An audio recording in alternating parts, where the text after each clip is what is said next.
Welcome. All right, let's have some fun. Thank you all for being here. I'm gonna make sure I've got the chat up. I'm just gonna pull it up on my phone. It's easier that way. Get the chat up. All right. Thank you for being here, everyone. And we are live. Coffee with Ryan. I did have a plan for this stream, but then Griswold Grimm was like, man, if you just have a plan, we're not going to get to hang out as much. And I was like, you know what? Maybe you're right. So I'm just gonna stream and see what happens. A lot of you have seen now my new live streaming schedule as promised. And so it'll be Monday, Wednesday, Friday from 9:30 a.m. MST. So it'll be 11:30 a.m. EST, so Eastern time. And I just labeled it Eastern time because I know that more people seem to use that as a metric for time in the United States. So that's there. And my very first question is from Griswold Grimm. Hello, Top Snap Podcast. Welcome. Anyone else joining us, just go ahead and shout yourself out. And I'm just going to read the chat here. Griswold Grimm says, would you say it's normal to dream you're not you? For the last 2 days, I've had dreams I kind of remember, which is newish, and I've been not me. That's such an interesting question, Grizz. Is it normal? I don't know if it's normal, but I know it's happened to me quite a bit where I've had dreams that I'm totally someone different. And those dreams are always really interesting. Sometimes the most interesting dreams are for me are the ones that I'm a totally different person. So I'm not sure what that means. I haven't done any reading on that in school. I'm not sure what it means psychologically speaking. Although in some traditions, every part of the dream is a part of yourself. So maybe whatever you're dreaming that you are as another person is potentially a part of yourself that you're not as familiar with, or that you haven't expressed as much, or that wants you to express it, or that you're afraid of, or there's a lot of possibilities. But I would start there. If I was you, I would start with trying to figure out what part of you that is. So welcome everyone if you're just joining us. And let's see here. We've got 8 people joining. If you want, go ahead and shout yourself out. Where are you from? What are you doing? What do you want to hear about? You got any questions? Today, I'm just going to do a short stream, but you can expect me to do live streams every Monday, Wednesday, and Friday at 11:30 a.m. Eastern time. So it'll be my new schedule, and every time we'll have something different to dive into. The last couple times I've been playing little video clips. I want to know, do you guys like it when I play clips? I have some clips for today. I don't want to overstructure these streams per Grizz's point, because then I won't have as much time to hang out with you all in the chat. On the other hand, it is kind of nice to play clips because it does generate a discussion. It generates some entertainment and some content for all of us to share together. So go ahead, and if you have any feedback on that end today, go ahead and write that in the chat. I've got a couple ideas for clips right in front of me here, but I just want to let everyone join us first. So let's see here.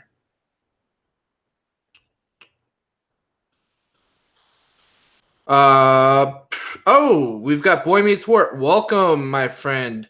Boy Meets Wart says, I'm calculating sales taxes here. This is good company. Well, thank you for joining us, and good luck with that. And I hope you get it done productively and efficiently so you can go do something else. Top Snap Podcast says, podcasts are becoming more familiar with the average person. Do you listen to podcasts? What are your favorites? Yeah, I do listen to podcasts. I listen to Joe Rogan. Sometimes I'll listen to Sam Harris. I'll listen to Philosophize This by Stephen West. He's a brilliant podcaster. He provides great content. He walks through all the philosophers of history and really speaks from their perspective. That's what I really like about him. He doesn't straw man anyone. He steps into their personality as much as he can. and speaks from their perspective philosophically, and he does a really good job. He's a brilliant guy, and it's a pretty famous podcast. You might have heard of Philosophize This. I do like Joe Rogan's show, specifically when he brings deep thinkers on, philosophers, scientists, things like that. So that's always fun. What else do I like? Let's see. Well, I did listen to Serial way back in the day, which was kind of a murder mystery podcast. Y'all have probably listened to some of that. Some of you, at least. That one was pretty famous. Joshua says, I've never heard of you, but just giving you a listen. Thank you for joining. Yeah. So if you're just joining and you've never heard of this channel before, Sorting Myself Out is a channel that includes a lot of different content. Andrew gave us the channel a few months ago, probably 4 months ago or so now. He wanted to live a more private life. My friend Mercury Black and I are close friends with Andrew, and he entrusted us to carry the torch. And so we've been doing that. Now, what Andrew was doing with the channel was essentially doing vlogs and Jordan Peterson content. He was really into Dr. Peterson's work, so he'd apply it to his life, and he'd report to the audience. He would do some live streams. He had Dr. Peterson on the channel for an interview when Peterson was on the cusp of fame. And that's how it all started. And yeah, so there are a lot of Peterson videos still on this channel from when Andrew was running it. And we've been taking it in a similar but different direction. We've been doing vlogs and podcasts and guest interviews and video presentations and live streams. And so we're kind of branching out into different things more. And it's less of just focused on Peterson, but still has that element to it. So thank you for joining us, Joshua. If you have any questions or you want me to talk about anything, just say it in the chat and I'll try to address that. Okay, Top Snap podcast is promoting themselves. Check out the Top Snap podcast. Yes, I'm sure you have a good podcast. So yeah, I hope that helps you. Anyways, so if I'm going to play a clip real quick while I'm waiting for some more comments to roll in here. So let's do it. Let's do this. Okay. Griswold Grimm says, there's much more of a community vibe since you guys took the channel over. Yeah, well, that was actually one of the things that was really important to me, is that, and to Mercury, of course, that there was a community vibe here, and it wasn't just about one person. And I think we've had a little success in implementing that, thanks to people like you who are contributing, Grizz, and being a part of it. So yeah, I like the community vibe to this channel. I like how we're kind of an open door, a revolving door where people can come in and out and be a part of this. And we're not so big right now that we can't do that, right? Like if we had like 100,000 subscribers, it might be harder. But I think we could still manage it because we have that inner circle that's becoming so tight now. I think we can keep it going no matter what, and that's my intention here. Joshua says, "Okay, great, love Dr. Peterson, and I'm anxious to hear what you have to say." Well, I hope you're anxious in a good way. I love Dr. Peterson too. If that's what you're asking me about, he's really made a big difference in my life. His work, I found it in 2017, I think 2017 spring. I was finishing a graduate program in psychology, or an undergraduate program in psychology. And I found his interview with Joe Rogan. I listened to it, and at first I thought he was a little bit crusty and strange and grumpy because he was complaining about the whole transgender thing. And I was just like, wow, this guy seems pretty angry about that. But then I listened, and I really listened carefully. And then I was like, oh my God, this guy might be a genius. And, I was into psychology and Carl Jung. And so he won me over pretty quickly. And then I proceeded to, as many of us, listen to thousands of hours of lectures and read his stuff. I read Maps of Meaning, was one of the best books I've ever read. So that was a really powerful experience for me. And and then I met Andrew and Mercury, and I just all started happening very rapidly. I started podcasting on another channel, and this community started forming, and then here I am today on Sorting Myself Out, hosting. So, Top Snap. Okay, looks like we have enough questions for me to chat without playing a video at the moment. So, let's see here. Yeah, what are your thoughts on Louder with Crowder from Top Snap Podcast? And YouTube demonetization. Yeah, we did a video on this a couple days ago, and I'll give you my honest opinion here. I think it's a bullshit. I don't see why he got demonetized. He's a comedian. He says things that are controversial, and it seems like the person who came after him from Vox or whatever was looking for a fight and was doing it very calculated and was appealing to emotion, and YouTube cracked. It's that simple. Am I a fan of Crowder? I don't know. Sometimes he says stuff that I laugh at, but I don't go watch his channel. He's a little over the top for me sometimes. I'm pretty moderate, pretty like not just politically moderate, but also like emotionally. Like I don't typically like anything that's too toxic. Not that that's bad. I'm not saying that he's toxic for everyone, but for me, it's a little controversial. I like to stay more in connection and philosophy and talking about what I do like rather than what I don't like as much as possible. And that's kind of what we focus on this channel. But I think Crowder is a good comedian, and I think he seems for all intents and purposes to be a good guy. And I think what happened to him was wrong. And I also think it's going to end up being better for him because it gave him more exposure, and all those people joined his mug club. So kind of similar to Peterson, where his controversy at first was really a struggle for him. And then it ended up being the thing that propelled him into fame, and it made his career come to a whole new level. So I don't feel bad for Crowder because I'm sure this will end up well for him. I'm sure a lot of people will support him, and so maybe it's good that it happened to him. I don't know, but my gut feeling is that it's not gonna injure his career at this point, because he didn't get deplatformed. Chris is here. Hey, Chris, I'll read your comment in a second. So thanks for being here. Adam, welcome. Adam's Sago, I think is your last name. Adam says, personal experiences or opinions on weed. I have a totally split opinion on it and feel the need to kick the habit. It was one of the things that really got me into the channel back in the day. Okay, so when Andrew used to talk about weed on this channel and quitting smoking weed and sorting himself out and stuff. So I'll give you my opinion. I don't smoke weed. I've been sober for 8.5 years. And my life went downhill pretty quickly as an adolescent. I got into drugs and alcohol, and I got sent away to treatment centers.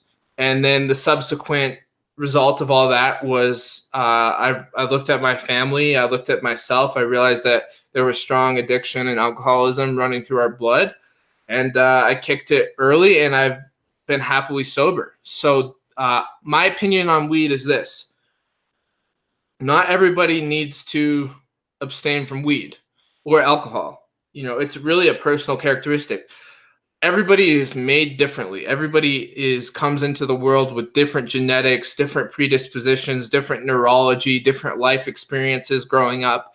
And all that stuff combines to make you who you are, including if you have a spiritual element to you, maybe a soul. That's what I personally believe. I don't push that belief on anyone else. So I don't have an opinion on weed for everyone. I don't think that that's necessary. I think it's what works for you. If smoking weed is toxic for you, then I highly recommend stopping. On the other hand, if you are someone who can handle it, that it doesn't distract you from your life, it doesn't interfere with your relationships, it doesn't make it so you're unable to show up for things that you care about, then I have no problem with it. I don't have an opinion on that. So really, I think that people make a big mistake when they try to universalize their opinions on certain things like weed, because the fact of the matter, there is no universal truth on whether or not you should smoke weed.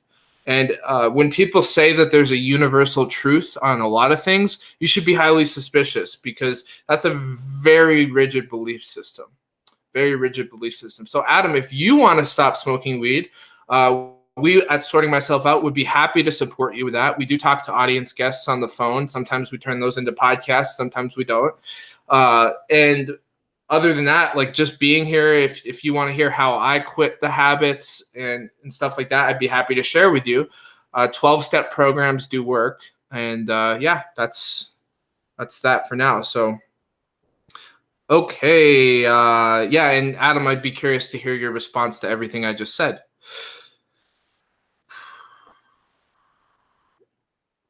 Top Snap Podcast says, that's Peterson in my pick. Oh, that's great. I can see that. That's fantastic. Griswold Grimm said, I once heard a wise fella say, on my planet, it's only a habit until you recognize it as one, then it becomes a choice. Ooh, I love that. That's a really great quote. And I would have to probably agree with that. It's once you recognize that you have a habit, then it's your responsibility to continue doing it or not, and choose what's right for you. Griswold Grimm says, louder, LOL, Crowder bought a plane with all the people that joined Mug Club when he got demonetized. He bought a plane, like an airplane? Wow. Chris M says, the choice to do nothing is the choice to do something. That is to do nothing. You just blew my mind, Chris. You just blew my mind. Top Snap Podcast says, let's do a podcast together in the future, ? Absolutely. I'd always be willing to do that. And yeah, just email sortingmyselfout0@gmail.com. It's in the description. So I would be honored to speak with you at some point. And yeah, I'm excited to see what you're up to. So right now, I'm not really responding to emails until I finish my papers for school. But when I get around to it in a week or two, then I will be sure to respond to you. So, okay, let's see here. I had a comment yesterday from Michael, and he's one of our listeners. We also email back and forth. He's great. And he sent me this video, and the video essentially was about, let's see here. His name was Harry Cruz. Griswold Grimm says, is this your last year of school? No way, man. I've got like 4.5 years until I'm done with my PhD program. I'll get my master's in a couple years, and then the PhD will come later. As long as I follow through with my commitment and life permits me to be able to do so. I will be writing my dissertation, and in my early 30s, then I will receive that, I hope. That's my hope. I, of course, don't know what the future holds, but that's what I'm aiming towards. My mom, I never understands what I was. Sorry. Adam says, thanks for the insight, man. I get you, though. I'll be around to learn and try to be more involved. I'm somewhere in the middle where I can handle it slightly, but it destabilizes me. I used to blank. Used to what? I used to disconnect after pushing myself and feeling stressed. So it's for coping and escape. But I realize it affects my personality and leads to unhealthy eating habits. Okay, well, here's the thing. Why not just stop for a little bit and see what happens? Give yourself a few months, see how you feel. And if you don't like it, you can always start smoking weed again. What's the worst that can happen? Dr. Peterson even talks about when he started only eating meat. He's like, well, I can hang by my fingernails from the side of a window for 30 days. It's going to be difficult, and you might be kind of grumpy and irritable, but you can do it. And you can go to a 12-step meeting, or you can talk to us here on Sorting Myself Out to get support, and just do it. Now or never, man. Just if you really want to try it, then try it. What do you got to lose? A couple bad months? So what? That's way better than a bad life. That's way better than a bad life. A couple bad months. So If you want to stop smoking weed, we support you 100%. And I would just encourage you to do it now, rather than continuing to ask yourself if you should or you shouldn't. The real question is, if it's not a problem, then why are you struggling so much with deciding if it's a problem or not? That's what they always teach in the 12-step programs. If you're overthinking it, it's probably a problem. If you have to ask yourself, here's a famous line. If you have to ask yourself whether or not you're an alcoholic, you're probably an alcoholic. So I'm not saying you're an alcoholic, obviously. I'm just giving you an example of kind of the irony that we can do to ourselves sometimes when we're talking about a habit. So I support you 100%, Adam, and just get after it, man. Just pull the trigger and toughen up a little bit. You can do it.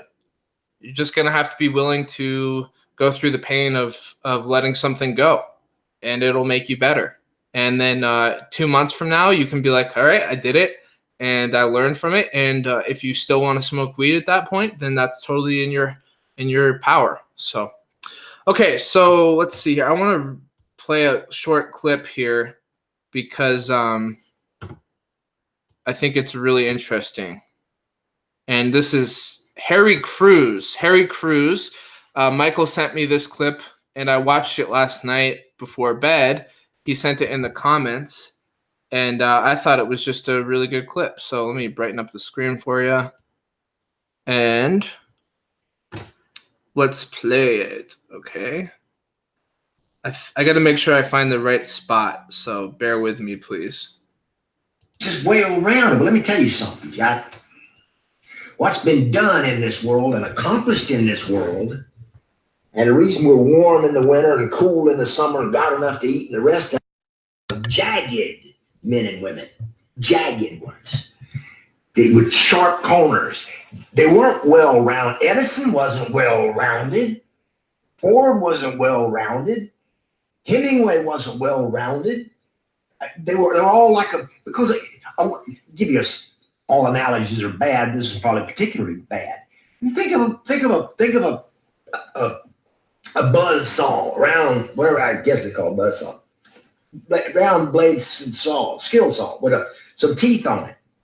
Well, them jagged edges cut right through oak. Try to do that without the teeth.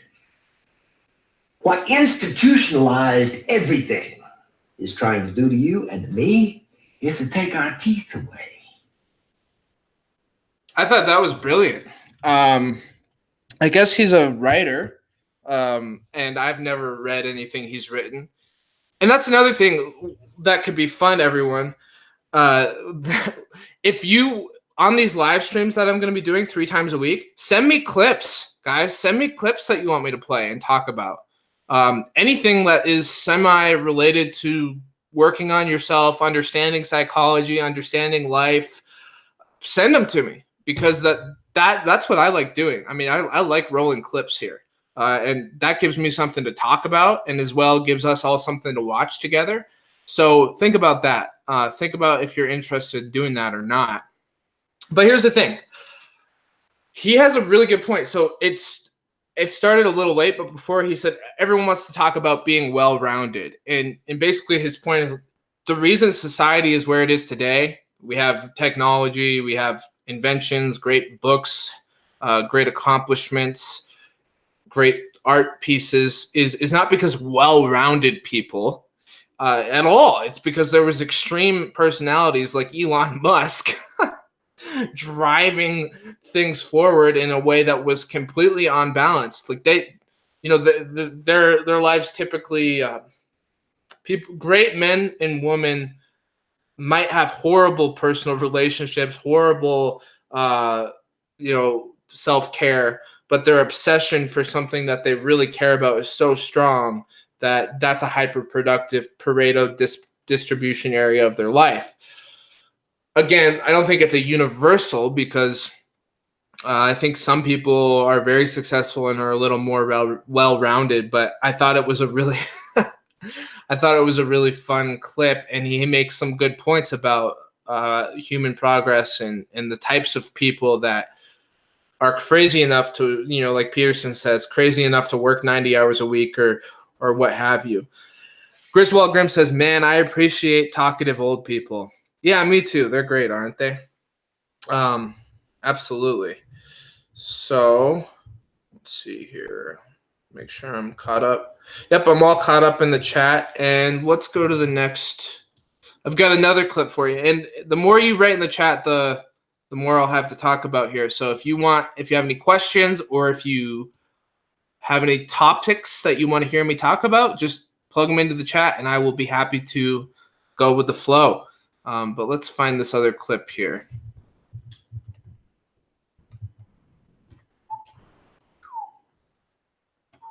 All right. This will be a Brett Weinstein clip. And this is a recent one. All right. I thought it was pretty interesting. So, and here we go. Reality is going to lead us. But in order to understand the concern, I have to step back into evolutionary history. There are really two ways in which cooperation evolves. The first one is very ancient. It is based on genetic relatedness, and it's very hard to put a starting point in it, but it literally goes back billions of years. The other kind of cooperation is based on various kinds of reciprocity, and it is much newer and much more fragile. It really gets going in human beings after the invention of farming approximately 10,000 years ago. The problem stems from the fact that when reciprocity-based cooperation breaks down. All right, I'm going to stop it there. But basically, all right, so this is a fascinating topic here. The whole notion that reciprocity-based evolution, cooperation, behavior in human beings is fairly recent is a really interesting topic. And it also shows the fear of the potential of unraveling and going back into more of a regressive evolutionary current where we're getting into tribalism and toxic emotions and us versus them. And I really wanted to bridge this with some of Tim Freak's ideas. And those ideas are the idea of emergence and the higher stages of consciousness, reciprocity, love, things like that, spiritual connection that have emerged in human beings throughout evolutionary history. And Tim Freak's idea of passivity, which is the past is a part of us. The past we can regress into our own passivity. So we can regress into our own tribalism. We can regress into archaic instincts. However, we also have the opportunity to continue emerging forward into more beautiful places of human consciousness. And each human being individual is responsible for taking up that mantle and making the choice when regressive instincts take hold within the psyche to bypass those instincts and kind of let that dead wood burn away and emerge a better person because of that test, because of the test of refusing to give in to an instinct of regression, where you might want to react to another group of people out of anger or defensiveness or attack or anything like that. And so the reason I wanted to play this, it's not political at all. The reason I wanted to play it is because I think the idea of, as an individual, taking responsibility for your own biological hardwiring and knowing, okay, like I have the potential to become a monster, kind of like Peterson talks about. However, if I can integrate that into my own lived reality and still choose the way of peace and reciprocity, what could be possible in the world? And I love that. I think that that's right in alignment with what we're doing here on Sorting Myself Out, is not focusing on the controversy, not focusing on the latest hot topic in the news, not focusing on the last thing that went wrong, but focusing on how things could start going right and how we could work together to make that our shared reality. I'm going to read some comments now. So, Griswold Grimm says, if you rally around something disagreeable, it plants a flag for your opposite to rally around. Hi, Nolan. Good to see you, brother. If you rally around something disagreeable, it plants a flag for your opposite to rally around. Absolutely. Of course, I think it's those who wish us divided, creating a Hegelian dialectic. That's a really good point. And for those of you who don't know, the Hegelian dialectic is the thesis, antithesis, synthesis. So the idea that opposition collides and creates a synthesis of information where we can continue to evolve and reach higher levels of sophistication and conceptualization and socialization. So this whole notion of what's constantly happening in society, in the world, in our minds, in our psychology, is that there is a thesis, there is an antithesis, and then that conflict becomes so charged, kind of like the Big Bang, that it automatically has to reach some sort of synthesizing factor where it can move forward. So reality is constantly kind of alchemizing opposites, so to speak. Very good comment, Grizz. I like that. Great to see you, Nolan. I'm going to read Chris' comments. This was a thought that came to mind not too long ago. Tribes are able to preserve their culture longer if they remain unconscious and are driven by their emotional instinct. Chris says, advanced civilization is prone to collapse if what was first unconscious becomes conscious and possesses the person by bringing the unconscious into the conscious and endowing him with rationality. This is just a new form of the conscious this is a new form of the unconscious being allowed to take. It is merely outside of its own awareness and masquerading as something novel. He then feels the need to assert his truth in every which direction he feels it fits in order to convince others his possession is rational and acceptable. The unconscious inevitably reclaims its first estate. Yeah, there is something cyclical about that. It's true. Those are all really good points and very nuanced. And I think that one of the things that I'll take out of that is that this idea that tribalism can reemerge and take the form of intellectual warfare, right? Like we're seeing now, where in the past, tribalism was simply just tribalism. It was literal warfare, where now tribalism has evolved to be able to sneak through the back door and take the form of politics and take the form of intellectual disputes and belief systems. It's very nuanced now, the way that we can go to war, including physically, of course, but it's just so many levels to mental warfare. So yeah, I just know for me that with all the toxicity and the cultural charge that's currently going on, and even being a part of the university systems and having seen the best and the worst of it, I just know that for me, engaging the conflict from a place of taking a strong battle position, I'm over it. I've been there. I've done that. I've been the guy that stands up when nobody else will. And now I'm at a place in my life where I just want to choose the path of most meaning for me. And I don't feel like it's my destiny to fight that battle. I feel like my destiny is to be with people like you all who are interested in meaningful living and are ready to let go of just toxic bullshit and ready to take up the mantle of personal growth. And by way of just osmosis, I think that will have other effects that I don't know about that might affect the cultural narrative, but I'm not interested in fighting narratives anymore. And if you ever hear me do it, it's because I'm triggered because I'm pissed about it. but I try to stay calm these days, and because I was just like not happy when I was getting angry about it. So Griswold Grimm says, "This what binds us together is merely that we are not quote unquote them?" Question mark. I don't think so. I don't think that's not my way of conceptualizing what keeps us together.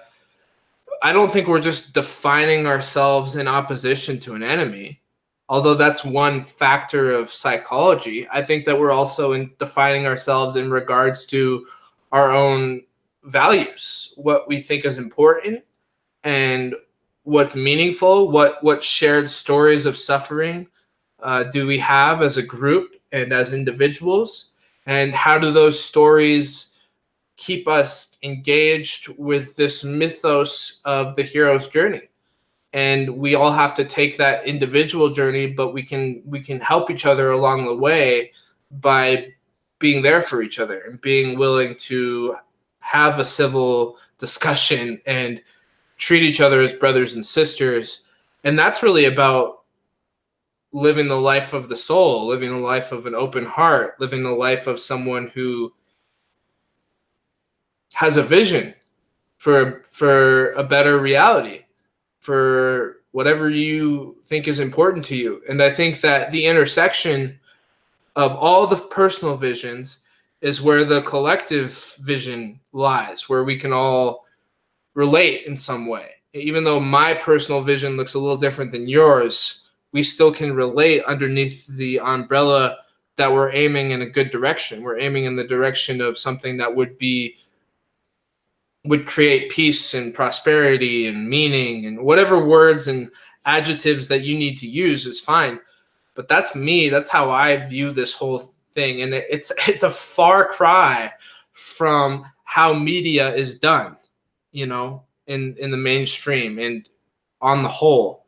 It's a far cry to try to unify under some sort of principle of the righteous individual that has the right to live a meaningful existence, rather than picking a fight to go after. And that's the quickest way to exposure. Like if I really wanted, there's two things I would do if I really wanted this channel just to get views and I didn't care about anything else. I would do Peterson clips, and I would do arguments against other people. I would debate. Now, I personally like doing Peterson clips, so I'm still going to do that, but it's not all I want to do. And then the argumentative side, look at like a Ben Shapiro or something like that. Those things will just proliferate views very quickly from what I've seen on YouTube. Anything that is conflict-based on social media in general, complaining, critiquing. Even if you see a lot of the great movie reviewing or game reviewing channels, a lot of those views are driven by complaining. And that's fine. I enjoy watching some of that. It's just not what I feel inspired to do. So Chris says, I thought of this when Jung said people don't have ideas, ideas have people. Yes. Griswold Grimm says, I think I'd need a specific example of your idea to understand your point on that one. Griswold Grimm says, hey, Nolan. Hi, Nolan. Nolan says, hi, Grizz. Chris says, ideological possession is an example. Yeah, ideological possession is a very interesting phenomenon.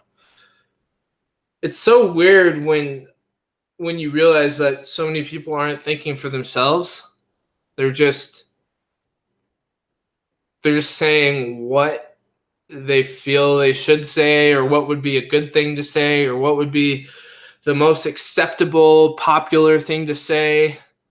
Like, people feel like there's that deep need for social acceptance for some people. It kind of reminds me of being a teenager, except for people never grow out of it sometimes. But, like when you're like a kid and even like 12 years old, let's say, and all your friends are doing something, and then they ask you like, hey, do you like this? And you don't even know what it is, but just because you're afraid that if you say no, you'll be rejected, you're like, yeah, that's awesome. That's great. I feel like that's such a childhood, adolescent level of development that our culture is still getting stuck in as adults. It's, you know, time to leave that stuff behind. I mean, we all have aspects of that. Obviously, everyone at times does things for acceptance. I'm not saying that we are above that in this group or as individuals. All I'm saying is that it's time to leave that behind. You know, just be honest. Just, you know, stop stop worrying so much about how you're going to be received by the public, and just say what you think, you know, and the chips will fall where they fall. It's just really sad to see that sort of thing happening. There was a video I watched, actually. Okay, it was on Mr. Beast's channel, and he walks around giving everyone thousands of dollars. He's a very successful YouTuber. He's got like 20 mil subscribers or something crazy. And he was walking up to people and saying, hey, if you eat these hot peppers, if you eat these red hot peppers, I'll give you $10,000 each. So he gave a red hot pepper to this woman, and it wasn't actually spicy. Okay, it had no spice in it. It was just a prank basically, and then he was going to literally give that person $10,000. But the woman, when they said, was it spicy, she was like, oh yeah, so spicy, oh my god, that was so spicy. And yeah, you know, there's placebo, could be placebo, but there was also that element you could see in her face of she knew it wasn't spicy, but she wanted to fit in, so she said it was spicy. And I was like, I was really thinking, like, what would I would just be like, no, it doesn't taste fucking spicy. Why did you tell me it tasted spicy? You know, just respond with how you actually feel. And but, you know, give her some credit. You know, she was on TV and there was cameras, and she probably felt pressured to be accepted. And it's human. And I'm not saying that she's bad or wrong, or, you know, we've all had moments like that. I've had my moments like that in my life. But I feel like it's not the best side of my nature to do stuff like that. And I definitely, you know, call my bullshit if I ever do something like that. I can't remember the last time I did something that was kind of hollow in that way. But it's human, you know. I'm sure it'll happen for me again sometime, where I find myself in a situation where I say something that I don't mean, or I say something that makes me particularly more weak than usual. But I do think it's important to strive to let go of that. And I feel like that's a function of being an adult, really. And it's a shame that we live in a civilization where so many people aren't adults. They're kind of like adult babies. You know what I mean? Anyways, I'm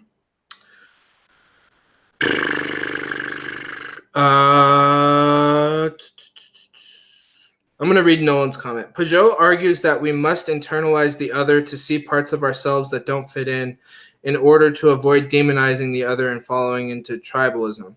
I think he's right. Yeah, that's a really good point.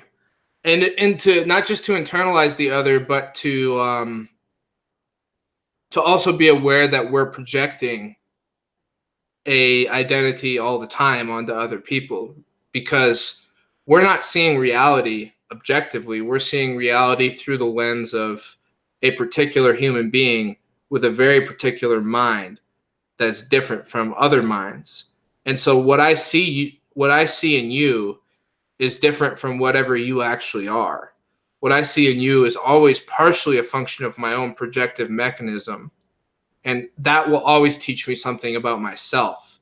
So if I see a particular value or fallacy in another human being, it's always good to be curious about what that's telling me about myself. Now, obviously, there are some objective things that we have to observe, in that we can't just say everything's a projection of your mind, period, because we also share some sort of metaphysical and physical space that has some sort of matter to it, some sort of substance that is there. But yeah, largely what we see is projective. All right, I need to go. I need to write my papers. Thank you. Oh, I'll read this one more comment by Balanced Boy. At the end of the day, everyone needs a small tribe, whether it's your family or a group of people. I don't see what's wrong with tribalism. I don't like attacking that word. Yeah, I agree. There's nothing wrong with being in a tribe. Being in a group is an important function. That's what we're doing on Sorting Myself Out. Tribalism is often used as a negative term, and the way that I was talking about it with Weinstein's work was pretty much focusing on the negative element. But there's also aspects to tribalism that we have to have. We can't not have it. That's how we survive. We're a social species. We're not alone with no pack. We are designed to survive and thrive together.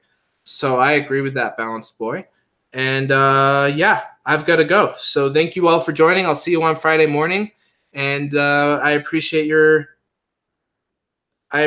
all of your participation. So thanks for being here. See you on Friday.